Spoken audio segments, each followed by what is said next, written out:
വചനമേ നിത്യജീവന്റെ ആധാരമേ, രക്ഷയേകിടും സത്യമാർഗമേ, എന്റെ ആത്മാവിനാശ്വാസമേ.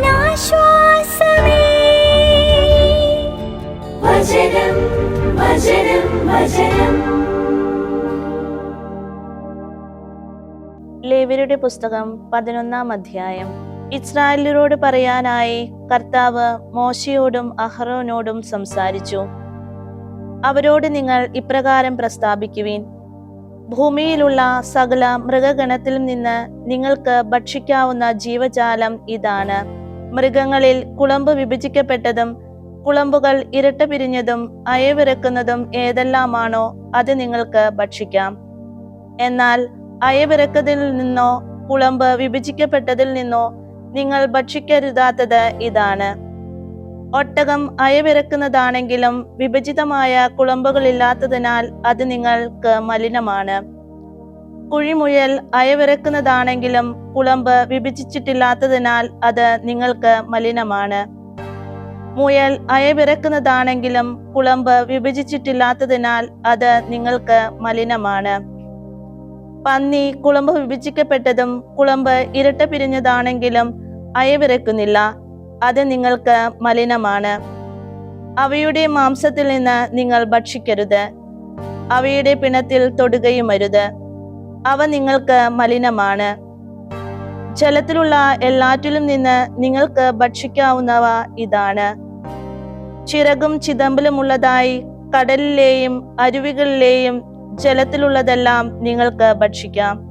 സകല ജലചാരി വൃന്ദത്തിൽ നിന്നും ജലത്തിലുള്ള സകല ജീവജാലത്തിൽ നിന്നും ചിറകും ചെതമ്പലുമില്ലാതെ കടലിലെയും അരുവികളിലെയും ജലത്തിലുള്ള സകലതും നിങ്ങൾക്ക് വർജ്യമാണ്. അവ നിങ്ങൾക്ക് വർജ്യമായിരിക്കട്ടെ. അവയുടെ മാംസത്തിൽ നിന്ന് നിങ്ങൾ ഭക്ഷിക്കരുത്, അവയുടെ പിണം നിങ്ങൾ വർജിക്കണം. ചിറകും ചെതുമ്പലുമില്ലാത്തതായി ജലത്തിലുള്ള സകലതും നിങ്ങൾക്ക് വർജ്യമാണ്. പക്ഷിവർഗത്തിൽ നിന്ന് നിങ്ങൾ വർജിക്കേണ്ടവ ഇവയാണ്: അവ ഭക്ഷിക്കപ്പെടരുത്. വർജ്യമായവ കഴുകൻ, ചെമ്പരുന്ത്, കരിമ്പരുന്ത്, പരുന്ത്, പ്രാപ്പിടിയൻ അതിൻ്റെ ഇനമനുസരിച്ച്, കാക്കയെല്ലാം അതിൻ്റെ ഇനമനുസരിച്ച്, ഒട്ടകപ്പക്ഷിപ്പിട, ഒട്ടകപ്പക്ഷിപ്പൂവൻ, കടൽപാത്ത, പാത്ത അതിൻ്റെ ഇനമനുസരിച്ച്, മൂങ്ങ, നീർക്കാക്ക, കൂമൻ, അരയന്നം, ഞാറപ്പക്ഷി, കരിങ്കഴുകൻ, എരണ്ടക്കൊക്ക് അതിൻ്റെ ഇനമനുസരിച്ച്, കാട്ടുകോഴി, നരിച്ചീർ എന്നിവയാണ്. ചതുഷ്പദചാരികളായ ചിറകുള്ള കീടങ്ങളെല്ലാം നിങ്ങൾക്ക് വർജ്യമാണ്. എന്നാൽ ചതുഷ്പദചാരികളായ ചിറകുള്ള കീടങ്ങളിൽ നിന്നെല്ലാം നിലത്ത് കുതിച്ചു ചാടാൻ ഉതകും വിധം അതിൻ്റെ പാദങ്ങൾക്ക് മുകളിലേക്ക് കാൽവണ്ണകളില്ലാത്തതിനെ നിങ്ങൾക്ക് ഭക്ഷിക്കാം. അവയിൽ നിന്ന് നിങ്ങൾക്ക് ഭക്ഷിക്കാവുന്നത് ഇവയാണ്: വെട്ടുക്കിളിയെ അതിൻ്റെ ഇനമനുസരിച്ച്, പച്ചക്കുതിരയെ അതിൻ്റെ ഇനമനുസരിച്ച്, വിട്ടിലിനെ അതിൻ്റെ ഇനമനുസരിച്ച്, പുൽച്ചാടിയെ അതിൻ്റെ ഇനമനുസരിച്ച്. 4 കാലുകളുള്ള മറ്റെല്ലാ ചിറകുള്ള കീടങ്ങളും നിങ്ങൾക്ക് വർജ്യമാണ്. ഇവ മൂലം നിങ്ങൾ മലിനപ്പെടും. അവയുടെ പിണം തൊടുന്ന ആരും സായാഹ്നം വരെ മലിനനായിരിക്കും. അവയുടെ പിണം ചുമക്കുന്ന ആരും തൻ്റെ വസ്ത്രങ്ങൾ കഴുകണം, അവൻ സന്ധ്യ വരെ മലിനനായിരിക്കും. കുളമ്പ് വിഭജിക്കപ്പെട്ടതെങ്കിലും കുളമ്പുകൾ ഇരട്ട പിരിഞ്ഞതല്ലാത്തതും അയവിറക്കുന്നതുമായ എല്ലാ മൃഗങ്ങളും നിങ്ങളെ സംബന്ധിച്ച് മാലിന്യമുള്ളവയാണ്. അവയെ തൊടുന്ന ആരും മലിനനാകും. ചതുഷ്പദചാരിയായ ഏതും ജീവിഗണത്തിലും സ്വന്തം കൈപ്പടത്തിന്മേൽ നടക്കുന്നതെല്ലാം നിങ്ങൾക്ക് മലിനമായിരിക്കും. അവയുടെ പിണം തൊടുന്ന ആരും സന്ധ്യ വരെ മലിനനായിരിക്കും. അവയുടെ പിണം ചുമക്കുന്നവൻ തൻ്റെ വസ്ത്രങ്ങൾ കഴുകണം, സന്ധ്യ വരെ അവൻ മലിനനായിരിക്കും. അവ നിങ്ങൾക്ക് മലിനമാണ്. ഭൂമിയിൽ ഇഴയുന്ന ഉരകവർഗത്തിൽ നിങ്ങൾക്ക് മലിനമായത് ഇതാണ്: കീരി, എലി, ഉടുമ്പ് അതിൻ്റെ ഇനമനുസരിച്ച്, പല്ലി, ചുമർപല്ലി, മണൽപ്പല്ലി, അരണ, ഓന്ത് എന്നിവ. സകല ഇഴജന്തുവർഗത്തിലും ഇവ നിങ്ങൾക്ക് മലിനമായിരിക്കും. അവ ചാകുമ്പോൾ അവയുടെ മേൽ തൊടുന്ന ആരും സന്ധ്യ വരെ മലിനനായിരിക്കും. അവ ചാകുമ്പോൾ അവയിലൊന്ന് ഏതിന്റെ മേൽ നിപതിക്കുന്നുവോ അത് മലിനമാകും.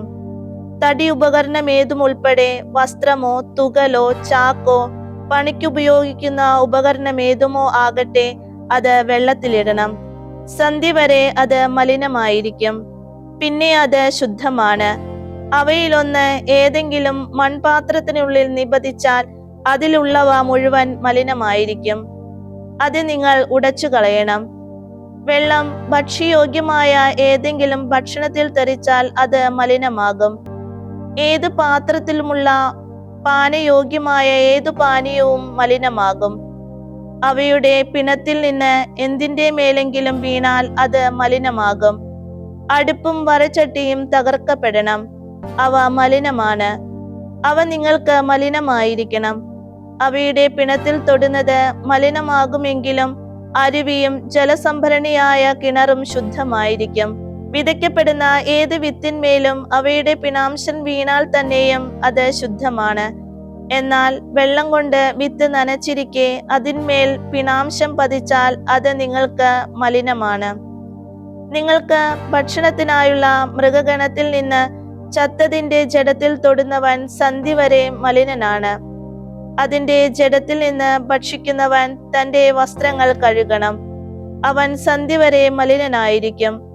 അതിന്റെ പിണം ചുമക്കുന്നവനും തന്റെ വസ്ത്രങ്ങൾ കഴുകണം. അവൻ സന്ധ്യ വരെ മലിനനായിരിക്കും. ഭൂമിയിൽ ഇഴയുന്ന എല്ലാ ഉരകവും വർജ്യമാണ്. അത് ഭക്ഷിക്കപ്പെടരുത്. ഉരസിന്മേൽ ചരിക്കുന്ന ഏത് ചതുഷ്പദചാരിയായ ഏത് ബഹുപാദങ്ങളുമുള്ള ഏതും ഉൾപ്പെടെ ഭൂമിയിൽ ഇഴയുന്ന എല്ലാ ഉരകഗണത്തിലും പെട്ട ഒന്നിനെയും നിങ്ങൾ ഭക്ഷിക്കരുത്. എന്തെന്നാൽ അവ വർജ്യമാണ്.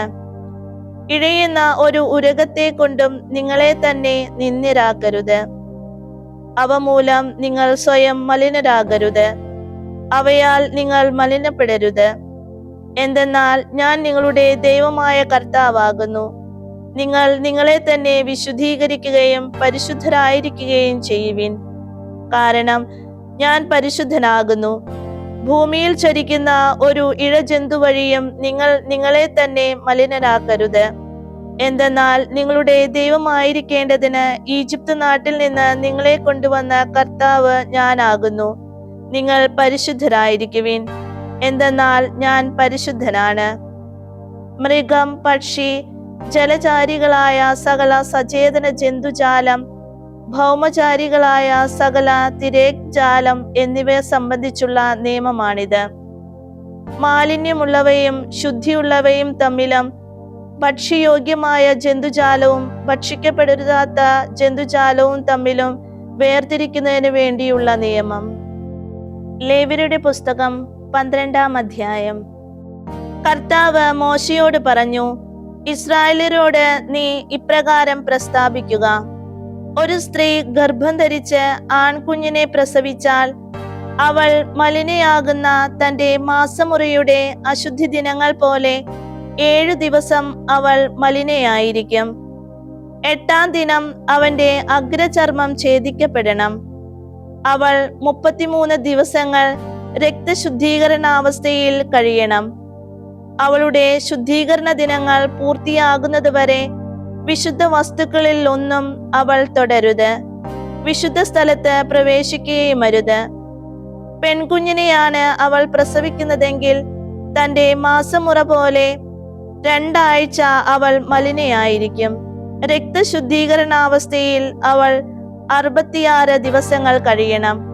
അവളുടെ ശുദ്ധീകരണ ദിനങ്ങൾ പൂർത്തിയാകുമ്പോൾ പുത്രനോ പുത്രിക്കോ വേണ്ടി അവൾ 1 വയസ്സുള്ള ഒരാൺകുട്ടിയെ ഹോമയാഗത്തിനായും ഒരു പ്രാവിൻ കുഞ്ഞിനെയോ ചെങ്ങാലിയെയോ പാവമുക്തിയാഗത്തിനായും സമാഗമ കൂടാരവാതിക്കൽ പുരോഹിതന്റെ പക്കൽ കൊണ്ടുവരണം.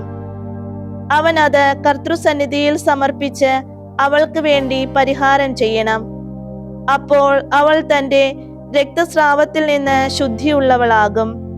ആൺകുഞ്ഞിനെയോ പെൺകുഞ്ഞിനെയോ ജന്മമേകിയവൾക്കുള്ള നിയമമാണിത്.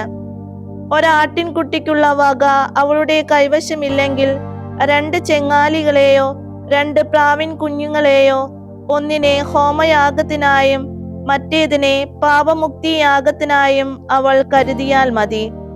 പുരോഹിതൻ അവൾക്ക് വേണ്ടി പരിഹാരം ചെയ്യുമ്പോൾ അവൾ ശുദ്ധിയുള്ളവളാകും. 75-ാം സങ്കീർത്തനം. ഞങ്ങൾ അങ്ങേക്ക് കൃതജ്ഞതയർപ്പിക്കുന്നു. ദൈവമേ, ഞങ്ങൾ കൃതജ്ഞതയർപ്പിക്കുന്നു. അങ്ങേ നാമം സമീപസ്ഥമാണ്.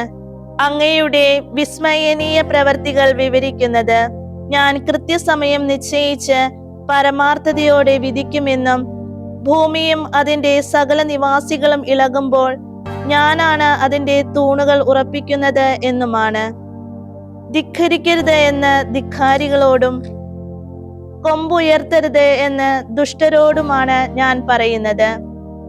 ഉയരത്തിലേക്ക് നിങ്ങൾ കൊമ്പുയർത്തരുത്. ഗർവിഷ്ഠ കണ്ഠത്തോടെ സംസാരിക്കുകയുമരുത്. എന്തെന്നാൽ കിഴക്ക് നിന്നോ പടിഞ്ഞാറ് നിന്നോ മരുഭൂമിയിൽ നിന്നോ അല്ല ഔന്നത്യങ്ങൾ. ദൈവമാണല്ലോ ന്യായാധിപൻ. അവിടുന്ന് ഒരുവനെ താഴ്ത്തുകയും അപരനെ ഉയർത്തുകയും ചെയ്യുന്നു. കർത്താവിന്റെ കയ്യിൽ തീർച്ചയായും ഒരു പാനപാത്രമുണ്ട്. കലർത്തിയ വീഞ്ഞ് നിറഞ്ഞു നുരയുന്നു. അവിടുന്ന് അതിൽ നിന്ന് പകർന്നു കൊടുക്കും. ഭൂമിയിലെ സകല ദുഷ്ടരും അതിന്റെ മട്ടുവരെ ഊറ്റിക്കുടിക്കും. എന്നാൽ ഞാൻ എന്നേക്കും വർണ്ണിക്കും. യാക്കോബിന്റെ ദൈവത്തിന് ഞാൻ കീർത്തനം ആലപിക്കും. ദുഷ്ടരുടെ കൊമ്പുകളെല്ലാം ഞാൻ വെട്ടിവീഴ്ത്തും. നീതിമാന്റെ കൊമ്പുകൾ ഉയർത്തപ്പെടും. വിശുദ്ധ മർക്കോസ് എഴുതിയ സുവിശേഷം 9-ാം അധ്യായം 30 മുതൽ 50 വരെയുള്ള തിരുവചനങ്ങൾ. അവർ അവിടെ നിന്ന് യാത്ര തിരിച്ച് ഗലീലിയിലൂടെ കടന്നുപോയി. ഇക്കാര്യം ആരും അറിയരുതെന്ന് അവൻ ആഗ്രഹിച്ചു. അവനാകട്ടെ ശിഷ്യന്മാരെ പഠിപ്പിക്കുകയായിരുന്നു. അവൻ പറഞ്ഞു, മനുഷ്യപുത്രൻ മനുഷ്യരുടെ കൈകളിൽ ഏൽപ്പിക്കപ്പെടുകയും അവർ അവനെ വധിക്കുകയും ചെയ്യും. അവൻ വധിക്കപ്പെട്ട് 3 ദിവസം കഴിയുമ്പോൾ ഉയർത്തെഴുന്നേൽക്കും. ഈ വചനം അവർക്ക് മനസ്സിലായില്ല. എങ്കിലും അവനോട് ചോദിക്കാൻ അവർ ഭയപ്പെട്ടു. അവർ പിന്നീട് കഫർനാമിലെത്തി. അവൻ വീട്ടിലായിരിക്കുമ്പോൾ അവരോട് ചോദിച്ചു, വഴിയിൽ വെച്ച് എന്തിനെ കുറിച്ചാണ് നിങ്ങൾ തമ്മിൽ തർക്കിച്ചിരുന്നത്? അവർ നിശബ്ദരായിരുന്നതേയുള്ളൂ. കാരണം തങ്ങളിൽ ആരാണ് വലിയവൻ എന്നതിനെ കുറിച്ചാണ് വഴിയിൽ വെച്ച് അവർ തർക്കിച്ചത്. അവൻ ഇരുന്നിട്ട് 12 പേരെയും വിളിച്ച് അവരോട് പറഞ്ഞു, ആരെങ്കിലും ഒന്നാമനാകാൻ ആഗ്രഹിക്കുന്നെങ്കിൽ അവൻ എല്ലാവരിലും അവസാനത്തെയാളും എല്ലാവരുടെയും ശുശ്രൂഷകനുമായിരിക്കട്ടെ. അവൻ ഒരു ശിശുവിനെ എടുത്ത് അവരുടെ മധ്യേ നിർത്തി അവനെ കരങ്ങളിൽ എടുത്തുകൊണ്ട് പറഞ്ഞു, ഇതുപോലുള്ള ഒരു ശിശുവിനെ എന്റെ നാമത്തിൽ സ്വീകരിക്കുന്നവൻ എന്നെ സ്വീകരിക്കുന്നു. എന്നെ സ്വീകരിക്കുന്നവൻ എന്നെയല്ല, എന്നെ അയച്ചവനെയാണ് സ്വീകരിക്കുന്നത്. യോഹന്നാൻ അവനോട് പറഞ്ഞു, ഗുരു, നിന്റെ നാമത്തിൽ പിശാചുകളെ ബഹിഷ്കരിക്കുന്ന ഒരാളെ ഞങ്ങൾ കണ്ടു. ഞങ്ങൾ അവനെ തടഞ്ഞു, കാരണം അവൻ നമ്മെ അനുഗമിച്ചിരുന്നില്ല. യേശു പറഞ്ഞു, അവനെ തടയേണ്ട. ഒരുവന് എന്റെ നാമത്തിൽ അത്ഭുത പ്രവർത്തികൾ ചെയ്യാനും ഉടനെ എന്നെ കുറിച്ച് ദൂഷണം പറയാനും സാധിക്കുകയില്ല. നമുക്ക് എതിരല്ലാത്തവൻ നമ്മുടെ പക്ഷത്താണ്. സത്യമായി ഞാൻ നിങ്ങളോട് പറയുന്നു, നിങ്ങൾ ക്രിസ്തുവിൻ്റെതാകയാൽ അവന്റെ നാമത്തിൽ ആരെങ്കിലും നിങ്ങൾക്ക് ഒരു പാത്രം വെള്ളം കുടിക്കാൻ തന്നാൽ അവന് തന്റെ പ്രതിഫലം നഷ്ടമാകുകയില്ല. വിശ്വസിക്കുന്ന ഈ ചെറിയവരിൽ ഒരുവന് ഇടർച്ച വരുത്തുന്നവൻ ആരായാലും അവന് കൂടുതൽ നല്ലത് ഒരു വലിയ തിരിക്കല്ല് കഴുത്തിൽ കെട്ടി കടലിൽ എറിയപ്പെടുന്നതാണ്. നിന്റെ കൈ നിനക്ക് ഇടർച്ച വരുത്തുന്നെങ്കിൽ അത് വെട്ടിക്കളയുക.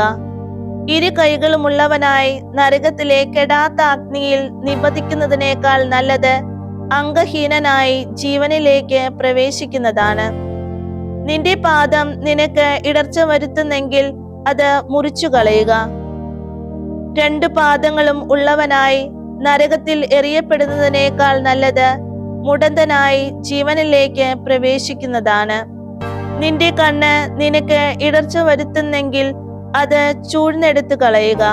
2 കണ്ണുകളുമുള്ളവനായി നരകത്തിലേക്ക് എറിയപ്പെടുന്നതിനേക്കാൾ നല്ലത് ഒരു കണ്ണോട് കൂടെ ദൈവരാജ്യത്തിലേക്ക് പ്രവേശിക്കുന്നതാണ്. അവിടെ അവരുടെ പുഴു ചാകുന്നില്ല, തീ കെടുന്നുമില്ല. കാരണം എല്ലാവരും അഗ്നിയാൽ ഉറകൂട്ടപ്പെടും. ഉപ്പ് നല്ലതാണ്, എന്നാൽ ഉപ്പ് ഉറകെട്ടുപോയാൽ പിന്നെ എന്തുകൊണ്ട് അതിനെ ഉറകൂട്ടും? നിങ്ങളിൽ ഉപ്പുണ്ടായിരിക്കട്ടെ, പരസ്പരം സമാധാനത്തിൽ വർദ്ധിക്കുകയും ചെയ്യുവിൻ. ദൈവവചനമേ, നിത്യജീവന്റെ ആധാരമേ, രക്ഷയേകിടും സത്യമാർഗമേ, എന്റെ ആത്മാവിനാശ്വാസമേ.